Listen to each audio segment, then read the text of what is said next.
In the last few years, we've discovered the equivalent of 2 Saudi Arabias of oil in the form of natural gas in the United States. Not 1, but 2. He's talking about natural gas extracted from shale, the new hope for America's energy future, with production or exploration in over 30 states, making overnight millionaires of the farmers who lease their land for drilling. So you gentlemen are living in a good old-fashioned gold rush. It's a gift from the good Lord. Even by Haiti standards, this place is incomprehensible. The camp was started out of desperation in the chaotic days following last January's earthquake. If you can believe it, residents actually saw this as a safe haven. A camp leader told us nearly 30 people have been hit by oncoming vehicles. 10 were killed, 3 of them children. And now cholera has a foothold in Haiti, and doctors don't know how fast the deadly disease may spread. In Haiti, the insults never end. What kind of soldier are you? I'm average. I'm mediocre. Sal Junta may consider himself mediocre, but this Tuesday at the White House, he'll receive the military's highest honor. Tonight, you'll hear the story of his heroism while fighting in Afghanistan's deadly Korangal Valley. This is the single greatest honor that the military can bestow on its own. And it comes right from the President of the United States himself. That's pretty good for a mediocre soldier. Think how good the great soldiers are.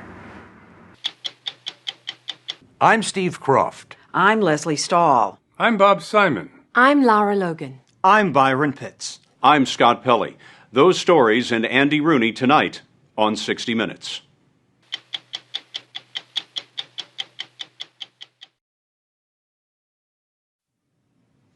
Natural gas has been the ugly stepchild of our national energy debate, never enjoying the political muscle of oil and coal, and never capturing the imagination like solar panels and wind farms. And to top it all off, it was in short supply. But that's changing, and now the stepchild is being touted as the hope of the future, the answer to our energy problems. What's brought about the change is there's a new unconventional process for extracting natural gas from shale, a dense rock formation 2 miles underground. And if you're sitting on top of it, you may become a new American phenomenon, a shaleionaire. And yet, if the BP spill taught us anything, it's that exploring for energy has safety risks.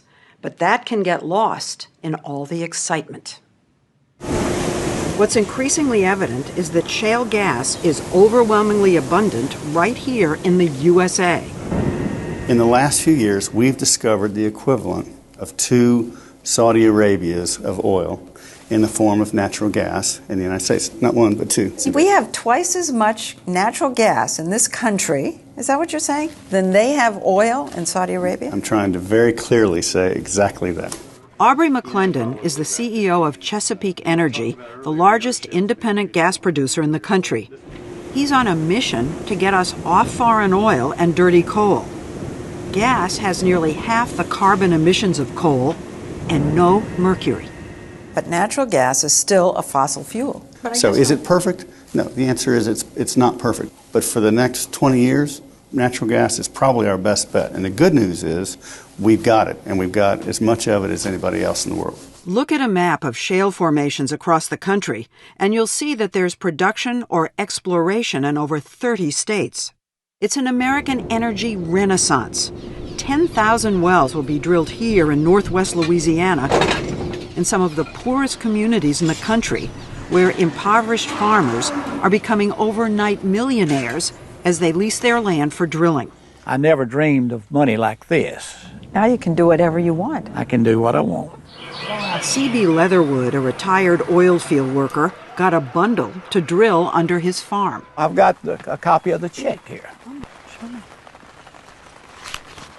Oh my, look at that. $434,000. Just like that. And it fell out of the sky. Boy, you've done good, CB. It fell out of the sky for CB's cousin, Mike Smith, too. Oh, look at that. He was paid nearly $2 million. So what'd you do that day? I sat back and thought about it for all day. And I said, I'm a millionaire. And that didn't sound right, but... They actually call them shaleonaires, and they don't mind putting up with the noisy, smelly drilling when the wells are built, because they get a cut of the profits, which could last for years and add up to millions more. So you gentlemen are living in a good old-fashioned gold rush. It's a gift from the good Lord. Last year, shale drilling generated almost $6 billion here in new household earnings. As the rest of the nation plunged into a recession, this place added over 57,000 local jobs, and the Cadillac dealership in town is hopping. This is your new car. Oh, yes. That is nice. Yes. You love it, don't you? Yeah, I love it. I like the color, too. Champagne. It's gold mist. This is a million years worth of shale. People have known for a century that shale contained gas, but it was too difficult and pricey to extract. I can't believe there's anything in this rock. Well, it is doesn't so look like solid. It's pretty really solid. solid. But this is shale under a microscope. The dark spaces are where the gas is, and it's everywhere. Oh, here's a great one. For example, That's what's going on in the middle of this thing? Yes. The breakthrough in extraction happened when two existing technologies were combined. The first involved accessing the shale by drilling sideways underground. We're currently over 2 miles down. 2 miles down? 2 miles down. Okay. Now later today we'll turn the bit from vertical to horizontal along this path, and then we'll drill in our target zone for a mile down to the south. The other technology is hydraulic fracturing or fracking, where millions of gallons of water mixed with sand and chemicals are pumped down the well at enormous pressure. We break the rock, we fracture the rock, and that stimulates the ability of the gas to flow into the wellbore, where we can flow it to the surface and sell it. In light of the BP oil spill in the Gulf, I asked Aubrey McClendon about the safety of fracking. What would happen if you go down to dig for shale and you have an explosion and you destroy a whole part of the country? It cannot happen, okay? It cannot happen. Why do you say that? Well, because we're not a mile underneath the surface of the ocean. And if something were to get away, and there are incidents where wells have loss of control, you can go fix it. An underground explosion is impossible because there's no oxygen or anything to ignite a blast. But as you can see from these pictures Chesapeake took of their operations, drilling is now a fact of life near homes and farms, and the industry has racked up thousands of accidents and safety violations above ground. This really is your backyard. Oh, look at this. What happened in Tim and Christine Ruggiero's backyard is happening more and more. They moved to this pastoral 10-acre ranch in Decatur, Texas in 2004 to raise their horses and their daughter, Riley. But last year, a company called Aruba Petroleum came and drilled 2 wells outside their windows, leaving behind this permanent eyesore. You see over here on this tank, you see where it's just been still leaking? Why is it doing that? That leaking is just the half of it. They videotaped oozings and gushings. When the state environmental agency shot these hissing toxic air emissions with infrared cameras, the company was hit with a fine. I keep hearing that this process, the horizontal drilling and the fracking, is safe. Well, define safe. Safe for who? Safe in the process, or safe for the people that are 200 feet away from it? They put a concrete casing down into the ground in between your water table and the drilling fluids. But cement doesn't ever crack. You don't ever have well blowouts. In other words, taking shortcuts and human error are endemic to this drilling process. Here, valves weren't tightened, a tank left unattended overflowed, fluid spilled from a frack container. Aruba said they couldn't comment because the Ruggieros are suing them. Aubrey McClendon's company, Chesapeake, has a much better track record, but that doesn't mean they haven't had problems too. If people are involved, accidents are going to happen. Planes crash, trucks crash, cars crash. It happens. We will have an incident or two. Has Chesapeake ever had an accident? Any kind of an accident? Sure. Probably the most publicized incident was in Louisiana. It happened last year when 17 cows grazing near a drilling site died a gruesome death after drinking fracking fluids that ran off into their pasture. Industry-wide, accidents keep happening, like this well explosion, due to machine malfunctions or workers cutting corners. Environmentalists like Michael Brune, executive director of the Sierra Club, say the industry is under-regulated. I would say that they've been cavalier. I would say that they've been irresponsible. What should they have done? What should they do right now? The first thing that the industry should do is disclose what chemicals are being used in fracking and then limit the amount of toxic chemicals to a point of zero. The industry doesn't have to disclose what's in the tens of thousands of gallons of chemicals they use when they fracture the shale because of the so-called Halliburton loophole. Halliburton is a leading fracking company, and the loophole was created in 2005 under Vice President Dick Cheney, who used to be Halliburton's CEO. The 2005 energy bill completely exempted the natural gas industry and fracking technology from any regulation under the Safe Drinking Water Act. It's an outrage. Did the Vice President put that in there? The Vice President advocated for it, and he pushed Congress to insert it into the language. Part of the fracturing process involves you pouring down some pretty nasty chemicals. What happens if they spill all over the place? Okay, let's define nasty chemicals. Nasty chemicals are underneath your sink. The reality is you don't drink Drano for a reason, but you have Drano in your house. If you want to define them as nasty, go ahead. There are nasty chemicals that affect your liver, that cause cancer, that shut down your system. Yeah, you don't want to drink frack fluid. If you take away nothing from this energy... No, but isn't there a possibility that you go down and something seeps and it gets into the water supply, it gets into the aquifer? Ah, that's the fear, isn't it? Well, yes, Okay. of course it's the fear. Okay. But freshwater aquifers are only from the surface to about 1,000 feet below the surface of the earth, okay?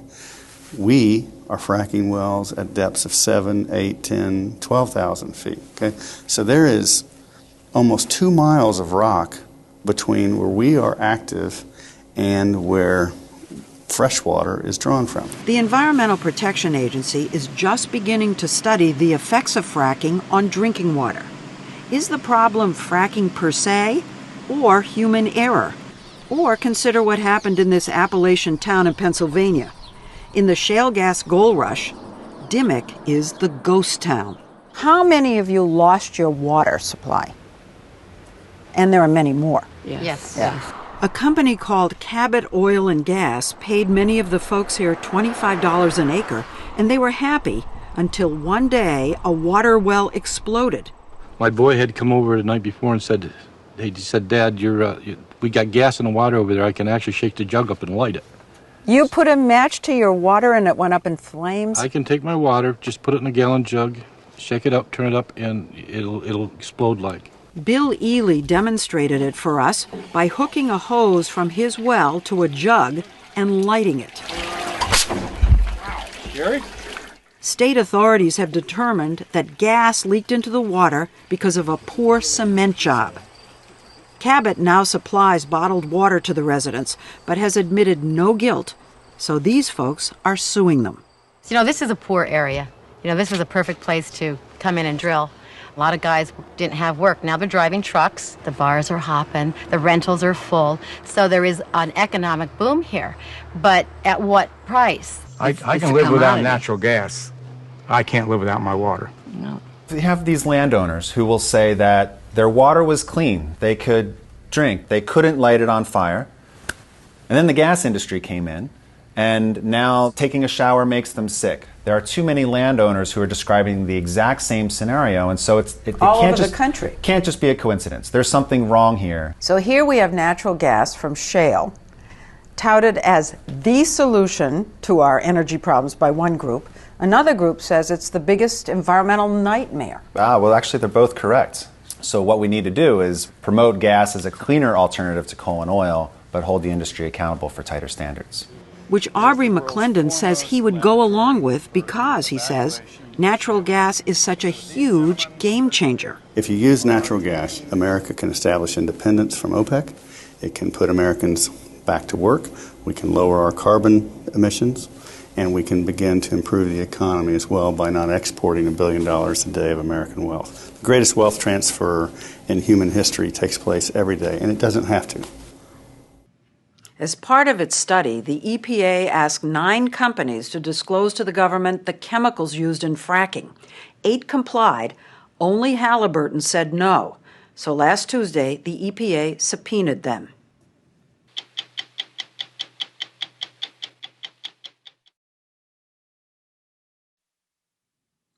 "2010 had already been a disastrous year for Haiti when a cholera epidemic erupted a few weeks ago that's killed over 700 people in the countryside and is spreading to the capital, Port-au-Prince, where millions of people live in wretched conditions. A perfect breeding ground for the water-borne disease to flourish. This latest disaster couldn't have come at a worse time. Haiti was already struggling to recover from last January's earthquake that killed 300,000 people. To help it get back on its feet, nearly half the households in America donated money, and countries from around the world pledged billions. We traveled to Haiti to see what's happened since then, and we were surprised to find how little progress has been made.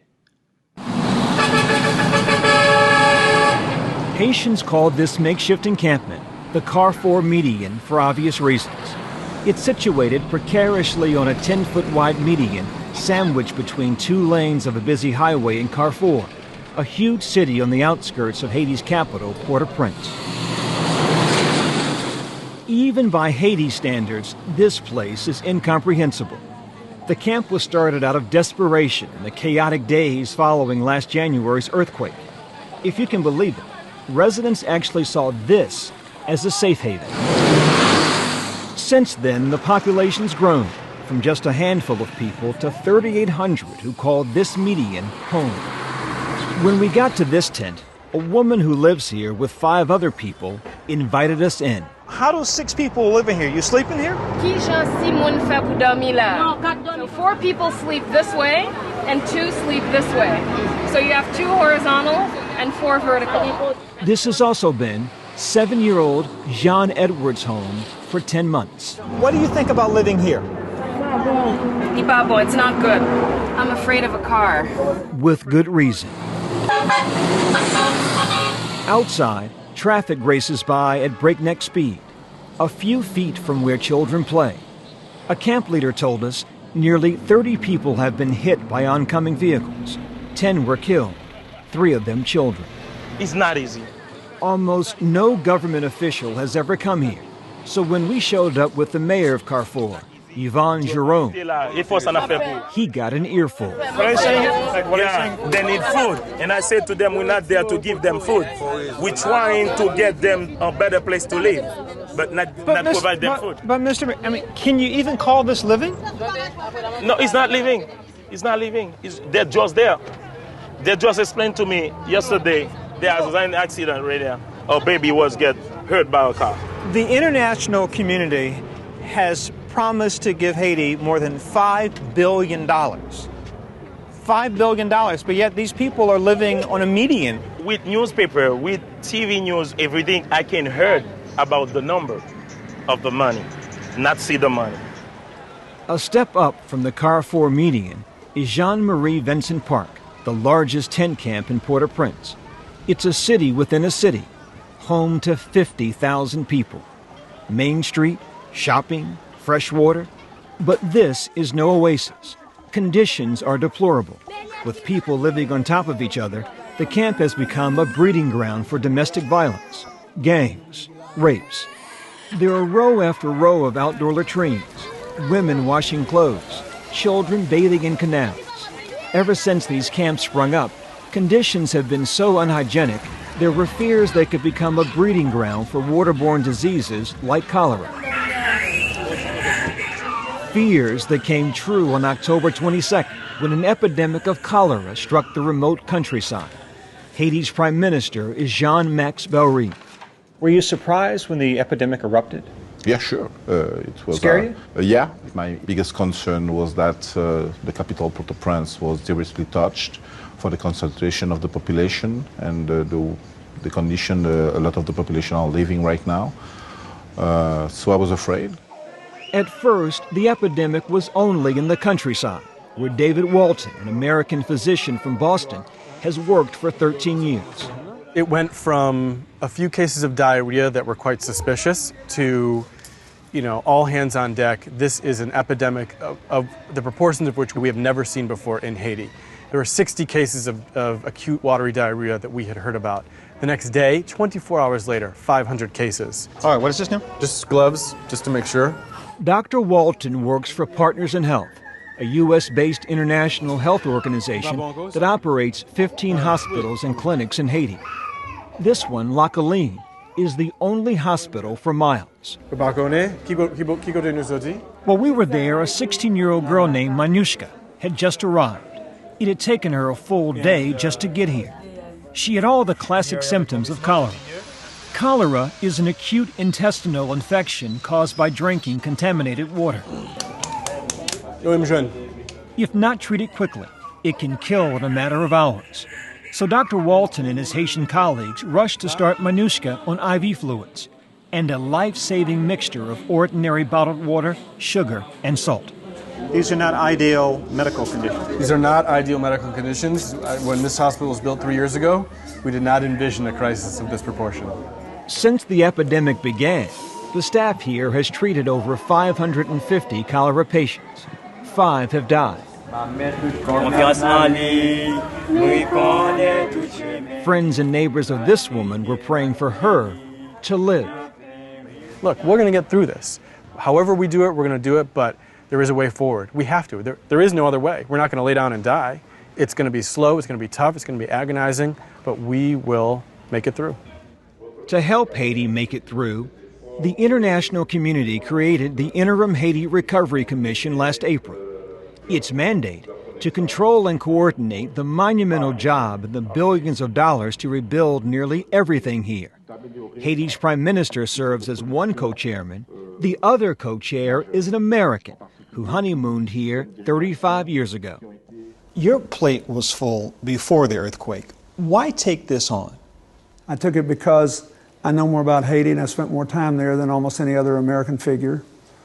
And so I know a lot of the leaders and I understand the culture better than a lot of people do. And I love the place. Former President Clinton brings clout, credibility, and power to the job. Power to attract donors and get countries that pledge money for Haiti to pay up. Does it frustrate you, make you angry, the lack of funding moving in to get things done? It's all frustrating because people are suffering down there. I'm frustrated we don't have more jobs and investment. I'm frustrated we hadn't fixed all the ports and airports. My job is just to push as hard as I can and get as much done as quick as I can. Frustration describes how almost everyone here feels. 10 months after the quake, the lack of resources and funding have hampered everything. More hands than machinery and heavy equipment are removing the rubble that's choking the city. And so far, only 19,000 of the 130,000 temporary shelters the UN says Haiti needs have been built. And nobody is more upset at that than Haiti's prime minister, who says it all boils down to money. And a lot of it hasn't arrived yet. Simple terms, so the $5 billion plus that's been pledged to Haiti, how much have you received so far, percentage-wise? Let's say 15, 20%. 15, 20%? Yeah. So how much of a factor is the lack of funding? A big factor. Right now, we don't have the budget or the financing to remove the rubble that has to be removed. You don't have enough money? No, clearly not. Clearly not. You lose sleep over this? Well, I worry about it a lot because I don't want anybody to die because of the floods. But I just want the people who are watching this program to understand that it's not like anybody's really been asleep at the switch down there. There is widespread perception that the recovery is going so slow. Why is that? Why is it taking just so long? This was a natural disaster that hit the country in a highly impacted, dense urban area. Now it's covered with rubble, which has to be cleared as you do the rebuilding. Housing always takes the longest. Housing is Anton de Vries' specialty. It is going to be this piece here? De Vries is the construction manager for ADRA, the development arm of the Seventh-day Adventists, who've been working in Haiti for over 25 years. De Vries, a South African engineer, had supervised the construction of 1,300 temporary shelters financed by USAID and was ready to build a lot more when he ran into an unexpected roadblock, the Haitian government. Is this warehouse normally this empty? No, this warehouse should be packed to capacity, right to the ceiling, full of stuff for the immediate displaced people, waiting out there to be helped, which we can't do because our containers is stuck in port. When we were there in August, 24 containers loaded with his building materials, enough to build 1,200 temporary shelters, had been stuck for months in this special customs area in Port-au-Prince because of a bureaucratic glitch. I've got a list of each container when it left United States. Before the container arrives here, we already have all of that documentation with a packing list from the beginning. So there's no information that anybody needs that we don't have. To prove his point, De Vries took us to his office and showed us some of his paperwork and a $6,000 check written to the Haitian government to pay an imposed storage fee. How does that make you feel to know that? Very bad, very sad, frustrated. If it was your mother or your child waiting for 5 months in a small little tent and somebody come and say, I will help you, give you a shelter, no problem, but I can't because your material, your government is holding in the port. Will I be happy? No. Prime Minister Belrive did not know the specifics of De Vries' situation, but his office oversees Haiti's ports and customs. We don't charge for any goods given to the Haitian people when it's done properly. Period. Period. So in this case, then, you're saying that there's something they haven't done properly. Exactly. Since we interviewed the Prime Minister, all but one of the containers has been released. According to Anton De Vries' office, the problem was a missing government seal, a minor problem compared to the cholera epidemic. The official death toll surpassed 700 this week, and there are fears it could get out of control. I can tell that makes you angry. It makes me frustrated. I can understand if there was another earthquake that happened, but cholera? It seems like the insults never end. In Haiti, the insults never end. In Haiti, the insults never end.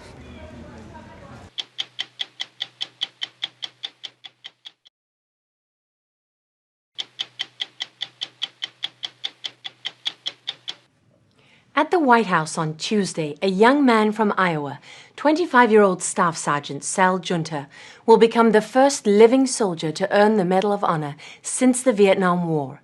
It's the nation's highest military award for heroism in battle, and it's given for acts of extreme bravery in the face of almost certain death. Sal Junta earned this honor for his actions on a remote hilltop in eastern Afghanistan on the night of October 25, 2007. For repeatedly running into enemy fire to save American lives and rescue a fellow soldier from the hands of the Taliban. Tonight you'll hear about what happened and the events leading up to that night from Sal Junta and the men who fought with him. You'll also hear about a place known as the Korangal Valley, where the Taliban are allied with Al-Qaeda and put up such a fight that the U.S. eventually gave up on the valley and pulled out last April. When Sal Junta was serving there at the age of just 22, it was considered one of the roughest tours of duty in Afghanistan. Did you ever wake up in the morning and think, what the hell am I doing here? Woke up every morning thinking, what the hell am I doing here? Really? No, we know what we're doing there, but what the hell are we doing here? In the Korangal Valley? In the Korangal Valley. Was there anywhere in the Korangal Valley that you could have felt safe? Maybe in your dreams. For Sal Junta and the men of the 173rd Airborne Brigade, this is what home was like for 15 months. The valley itself is not very big, just 6 miles long and a mile across. Go! Come on, come on, come on! But it was so dangerous here for U.S. soldiers that it became known to Americans as the Valley of Death. And when Battle Company arrived here, they could see how hard it had been on the soldiers they were replacing. Some guys talking to themselves, some guys wouldn't even come up to us. They wanted nothing to do with us. None of us understood why. And it wasn't long after that we figured out why they didn't want to talk to us. Why was it? That valley just took every ounce of life out of you. 26-year-old Staff Sergeant Eric Gallardo was Sal Junta's squad leader, and he was back in Afghanistan on another tour of duty when we met up with him, along with their ammo bearer, Sergeant Michael Burns, and their machine gunner, Sergeant Brett Perry. That 15 months in the Korengal Valley, it was hell on earth. This was the view from their tiny base looking out into the valley, enemy territory for as far as they could see. There's somebody right out there trying to kill you every day. They wake up every day and they want to kill you. They weren't just hitting us on patrol, they were hitting us where we lived. So there was guys, who refused to go to the bathroom during the day because you'd have to go out in the open. They wouldn't risk it, they'd wait till night, hold it until the dark. They were far from their base when Sal Junta earned the Medal of Honor, deep inside the Taliban stronghold in the valley on a major offensive. 2-1 got hit, break. The soldiers believe this attack on the third day was carried out by the same group of Taliban fighters who would later ambush Junta and his men. Dude, I need you to get to the LZ with those 2 wounded in action. It was filmed by Elizabeth Rubin on assignment for the New York Times Magazine. I called forward a Warhawk 3 element to pick up our KAA. One of their most respected soldiers, Staff Sergeant Larry Rugel, was killed when his position was overrun. And that was just a big blow to us, all of us, I think. And it was it felt like a momentum shift. As the soldiers listened to the Taliban on their radios, they now sounded more confident, and what they said was chilling. They were saying, we want a body, let's get a body. We want a body? Yeah. They wanted to see if they could get an American body this time. Sure enough, on the last night of the operation, October 25th, they were ambushed. It happened just as they were heading back to base. Sergeant Joshua Brennan was in the lead. Behind him was Specialist Franklin Eckroad. Sergeant Gallardo and Junta followed next. Everything happened. The world happened. And that next step. Tracers, bullets, RPGs, explosions, wings, zings, dings, snaps, pops, cracks. Based on diagrams we obtained from the U.S. military, this is what happened. At least a dozen Taliban fighters executed an L-shaped ambush, firing at the soldiers from 2 sides simultaneously, pinning down the entire unit in an instant. If we could have done it, we would have done it to them. It was perfectly done. Did you know instantly that they were right on you? You can see the muzzle flashes. They're there. I mean, less of a distance than you can throw a baseball. They were inside that gap. The 2 men at the front were down and cut off from the rest of their squad by heavy fire. And I started sprinting their way. I got about 5-6 feet, and that's when I just had RPGs hit everywhere. You were completely pinned down? I was done. I was pinned. And so, I just started turning at them and shooting. Shooting, backpedaling. And right when he started coming back, I watched his head kind of hit. I fell. While I'm falling is when I got shot in the helmet. I remember thinking, did I just get shot in the helmet? Did that just happen? So you had to get him out of that spot. I was just going to grab him and just pull him back. Before I know it, Junta is coming into the open, and he's pulling me out of the open. Did you think, thank God he's here? I was on my back like a turtle. And if Junta hadn't come to you? I'd have been stuck there, just laying there for them to shoot at. As he was dragging Eric Gallardo to cover, Sal Junta was hit twice. His body armor saved him. I got hit on the lower part of my front vest. Of your bulletproof vest? I don't know if it's bulletproof, but it definitely can stop 1 or 2. Did you feel that? I felt it. There's adrenaline and everything going, but it displaced the weight across my whole chest. Couldn't ask for anything better than that, because a bullet just hit me and I felt air. Junta, Gallardo, and 2 of their gunners charged forward. They were trying to reach their 2 wounded men pinned down at the front. You're running into a wall of bullets. Together. So that's what we did. And we threw our first grenades and we ran and we shot. And we did it again and we got closer and then Eckroad was there. Specialist Eckroad had been shot 4 times. Gallardo stopped to help him. He was just hysterical. He kept telling us, I see them, I saw them, they have him, they have who? You didn't know? We didn't know. Could you hear what Eckroad was saying? He said that he was shot, and, Gallardo was there, it was taken care of. Sergeant Gallardo told us that Ekrod was hysterical, not because he was wounded, that he said he just kept screaming, "They've got him." And he didn't know what Ekrod meant at that moment.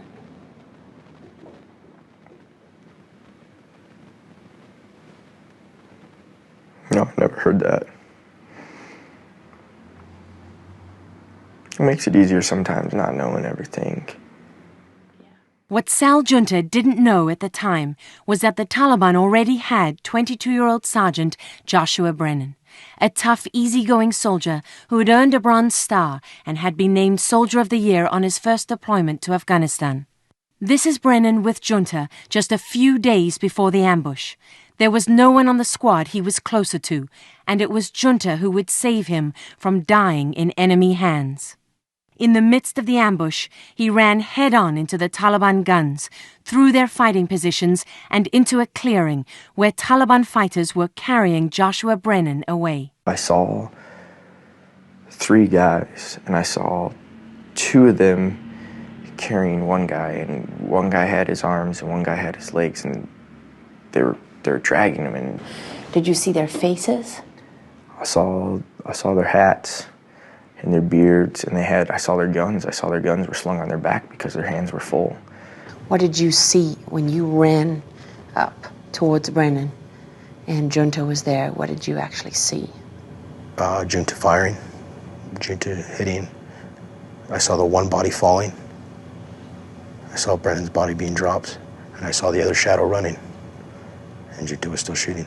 I shot one guy, and he falls, and the other guy was already running away the whole time because I was just running and shooting, just closing the gap. And the one guy dropped, and I started going for the other guy, and by that time I was at Brennan. Did you know the moment when you grabbed him, you knew he was badly wounded? You could see instantly?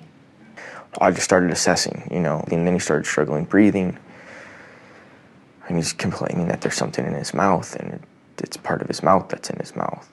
He knew we were there. He was drifting out of consciousness, but he knew it was us now. Did he say anything about being taken? No, he wanted to make sure we were there with him. The ambush had lasted just 3 minutes. Sergeant Gallardo still had to get his squad back to base, hoping they wouldn't get hit again. They made it back safely, but later that night, Joshua Brennan died in surgery. I remember just hearing that and just walking off. And just finding a corner and just lost it.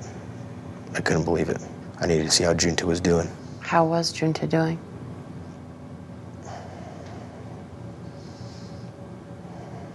I've seen him better. Did he get the significance of what he'd done? No, he didn't think anything of it. When you look at it, yeah, it was a big deal. He just prevented the enemy from having that huge victory and us having to go in an even deeper part of the Korengal Valley to where nobody has ever been and try and find an American soldier. You might never have found him. No, that's something I don't really like to think about. The last thing Brennan ever saw was us. He saw us fighting for him. The first face he saw was Junta coming up to his side. We fought for him, and he's home with his family now because of that. I have never given everything. Sergeant Joshua Brennan gave everything. So did Specialist Hugo Mendoza, the team's medic, who was killed in the first moments of the ambush. Specialist Franklin Ekrod survived his wounds, and Sergeant Eric Gallardo was awarded the Silver Star for his actions that night.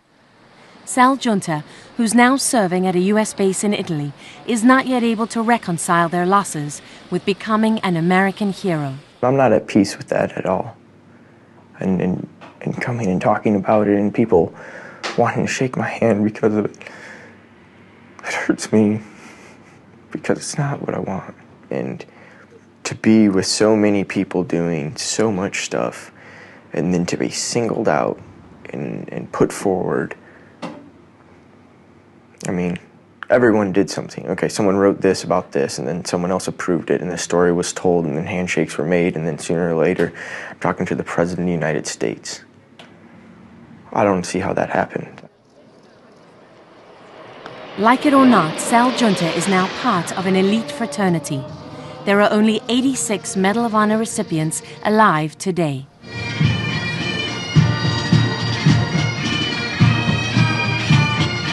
For the rest of his life, he'll enjoy certain privileges, like a guaranteed seat at presidential inaugurations.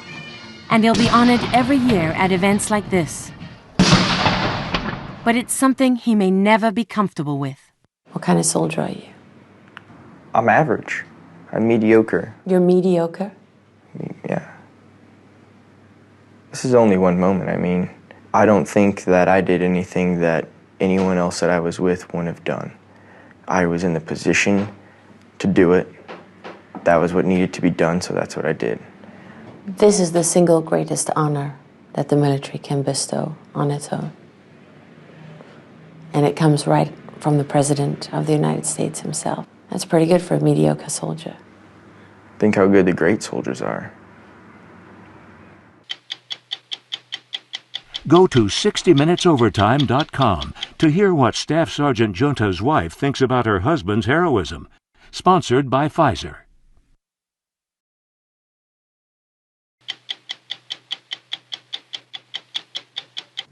Now, Andy Rooney. Some days it seems as though I spend about half my time reading surveys. It isn't enough to know what you think. You have to read about what other people think, too. They take surveys for everything now. You read about surveys asking what people think about the economy, about cars, about what people are buying, what they're eating, and what they think of the job that President Obama is doing. A Gallup poll says that President Obama's approval rating was at an all-time low. Gallup said that they surveyed over 90,000 Americans for this one poll. I mean, where was I when they were calling people about President Obama? The survey said that only 44% of us approve of President Obama's performance. Well, I surveyed 9 of my friends, and 8 of them said they liked Obama but didn't trust Gallup polls. As far as I'm concerned, Obama's doing the best job he knows how, and it's good enough for me. Something called the 2010 Mercer Quality of Living Survey chose the top 221 best cities to live in the whole world. According to this survey, the 3 best cities were Vienna, Zurich, and Geneva. New York City came in 49th out of the 221 cities that they rated. I was born in Albany, New York. I've lived in London, Cologne, Paris, and Beverly Hills. I lived in New York City for a long time now, and I'll take New York. I forget whether I've ever been to Zurich or not. I wouldn't want to live in a city that I forget whether I've ever been to or not. You can't forget New York. Despite all the surveys I read, I've never been asked what I think about anything. My answers would be a lot different than the answers they say people give. They should survey people about what they think of surveys. I'm Scott Pelley. We'll be back next week with another edition of 60 Minutes.